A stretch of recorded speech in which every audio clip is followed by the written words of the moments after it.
Hey YouTube, welcome back to this edition of The Old Console Gamer. On today's episode, we're going to be talking about how to collect video games. I know there's lots of videos on YouTube that tells you how to collect video games, but none are going to be as insightful as this series of DVDs that I'm about to show you. First off, I want to tell you a little bit about the creator. His name is John Hancock. He helps put on the Portland Retro Gaming Expo out here in the Portland, Oregon area. John is also an avid video game collector of over 20 years. John has an amazing assortment of games. You can go ahead and check out my video with John that I did on my Ultimate Collector channel. It's a two-part video. So let's go ahead and jump into this DVD collection. It's called The Nuts and Bolts of Video Gaming. This here is the first volume. It's the obscure consoles of the 70s and 80s. This is the Nuts and Bolts of Video Game Collecting. This shows you everything on how to collect and what you should be looking for systems like the APF, the Atari, the Bally Astrocade, Magnavox, RCA, and the Vectrex. Those are just a few. The next one in the set is the Nuts and Bolts of How to Collect Nintendo Video Games. This shows everything from the NES all the way up to the Virtual Boy. And then the third is the Sega, the Sega library. The reason why I left this one third, because this is actually a 2-disc set. Now John has also created a fourth installment to this set, so make sure you check it out. This is going to be awesome. I'm going to go ahead and show you guys some of each DVD. I hope you enjoy it, and please guys, make sure that you get a hold of John at oneswfan@hotmail.com so you guys can order these. These will be awesome Christmas gifts, either for yourself or any gamer that you know. I mean, these are just fantastic. I have these in my library. I really want to thank John for giving these to me so I could go ahead and make a video of them. So guys, go ahead and enjoy. If you like the video, go ahead and give me a thumbs up. That'd be greatly appreciated.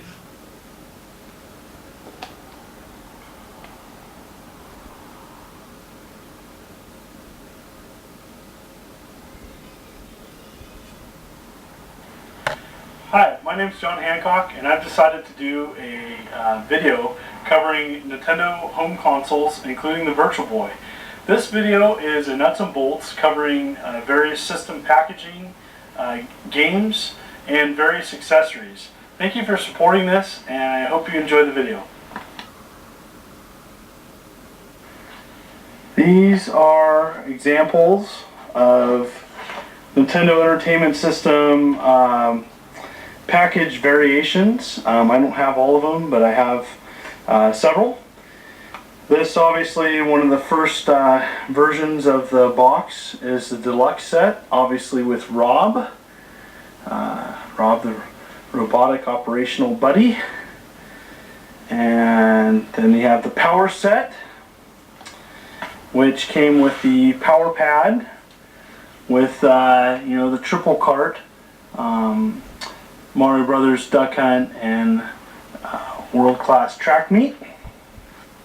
Then you had the classic package, which had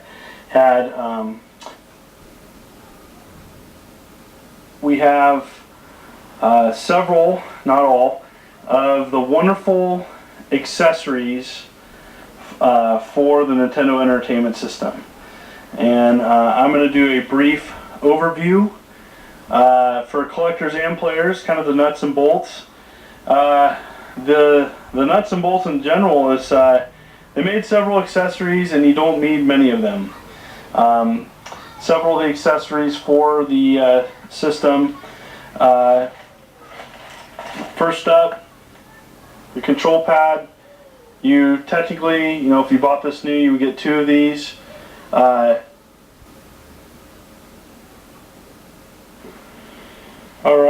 it was a tough decision, but I have pulled out what I feel is the nuts and bolts of the vast library of Nintendo games. Again, this is a mere fraction of again, of the entire library. Now, it was one of my first complete sets. When I say complete, I at least had a cart version of at least a variant of every released licensed game. But I just wanted to show you kind of a nuts and bolts. This is a standard Super Nintendo system box. which gotta love those pack-ins back in the day. 2 controllers and a game. And this is kind of a basic overview of some of what Super Nintendo came bundled with. Obviously, you add your 2 Super Nintendo controllers, which pretty good controller. AV cables, which they used for several systems. Started with the Super Nintendo. Proprietary AC adapter. Smaller in size, more compact.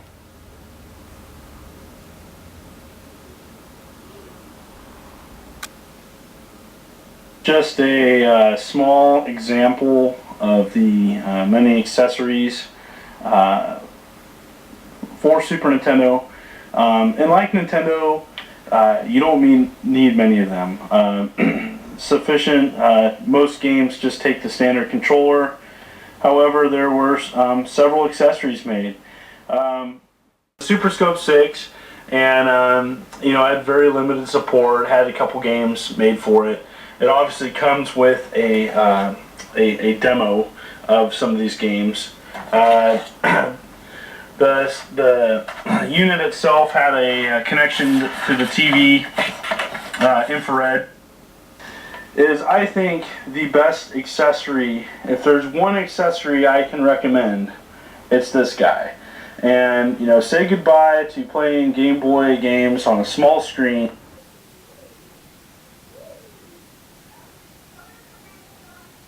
I've decided to put both Sega portables that Sega did in the 90s together into one clip and call it Sega Portables. And this chapter we will be discussing the Sega Game Gear, followed up with the awesome Sega Nomad. And so we'll start with the Sega Game Gear. Sega Game Gear was competed with the Game Boy and some would say Game Boy Color of the time. And it really was, closest thing I can compare it to would be a portable Master System, though the engine was a little bit different. And there is a lot to Game Gear. First things first is that there was many accessories made for the system. I am showcasing just a few of them. There was a travel case. You could able to carry several games and accessories, and the accessories varied from a magnifier. Some even had a magnifier and a light. This funky device was a Game Genie. Obviously, with little books, you could do codes on your system. This back then.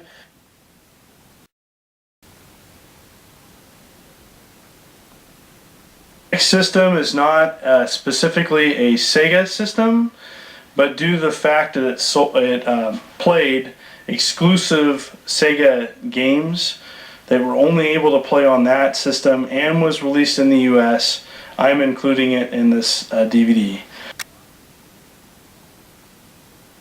Sega 32X, and this system was, I consider it a system, even though it's technically an add-on to the Sega Genesis.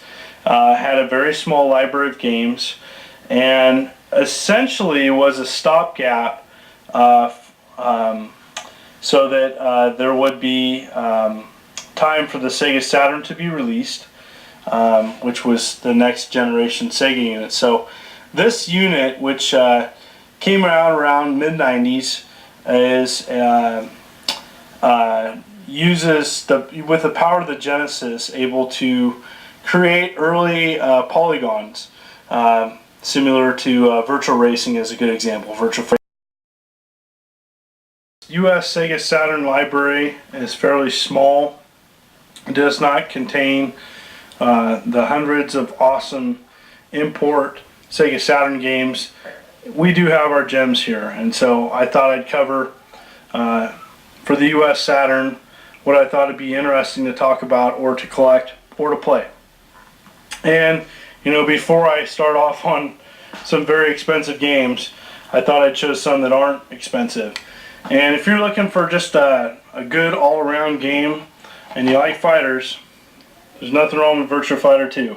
In fact, it's one of my favorite of the series. I've played countless hours of this, between this and Tekken 3.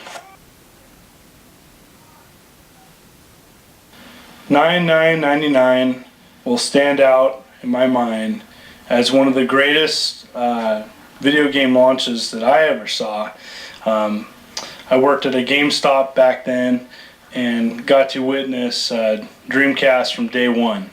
And the Sega Dreamcast is Sega's swan song. Obviously, after the release of the Dreamcast, they exited hardware, but to me will always stand as essentially what the Sega Saturn should have been like in the US. And I love the Dreamcast. I have a soft spot for it, and I'm here to overview hardware and accessories. And right there, that is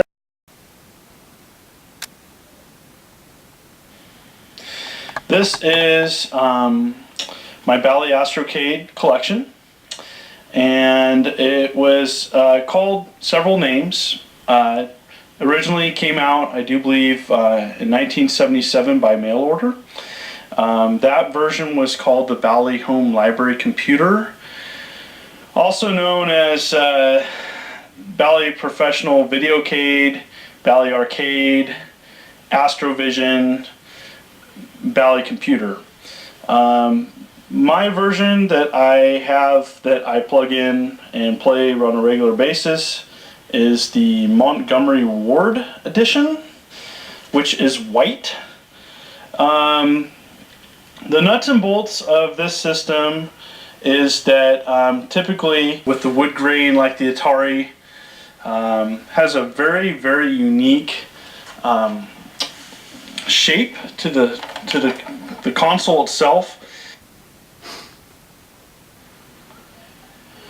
Up next is the Coleco Telstar Arcade. Now, the quick rundown of this Pong / console is it was a late release Pong unit that came out after cartridge-based systems were becoming popular after the Atari came out. So essentially,